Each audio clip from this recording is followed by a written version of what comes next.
Na amampani di nsemi na to dwawie ye na oswae eye atemuafo nyina kandifo eye Chief Justice Pobafo Boni no ono so de ne dia to so se nipa bebra adwene mu no asatentene ne atemu no to da bia mubu ne ntentia nokwaredie enimu na to da bi so a se emfie be se manimu duniye na asem ekodi wo mani ensem no wo mutumi enkan wieye wo se nyina no wo behwe no wasiesie amene atenie no aye ententem a obia akoma beto ne yem.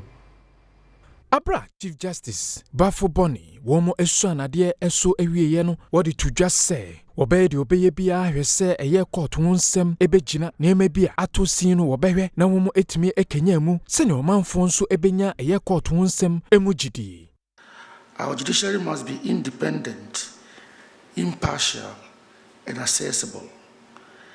It must not serve the powerful or the connected at the expense of the weak and the vulnerable.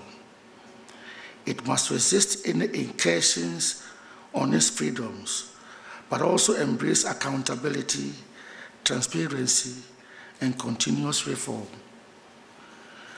In recent times, many Ghanaians have expressed concern about delays, access, and perceptions of fairness in our courts. I wish to confront those concerns head-on. Wade nsem eto dwawie no omampani John Dramani Mahama enso di to just say aban ne be de obeye bia se ne ono nso beboa ama eye court nsem etimi egina na nhihye a wo mu de begu akwam ama omanfo asomu no wo mu nso betusu anamo. Too many of our fellow citizens still experience justice as something that is distant, that is slow and financially burdensome. Court adjournments, delays in delivering judgments, and complex procedures can turn our courtrooms into places of frustration rather than places of hope. I therefore urge you, my Lord, in collaboration with the Judicial Council and the Bar, to prioritize the reduction of case backlogs through innovative case management systems. The expansion and modernization of court infrastructure, especially in underserved districts.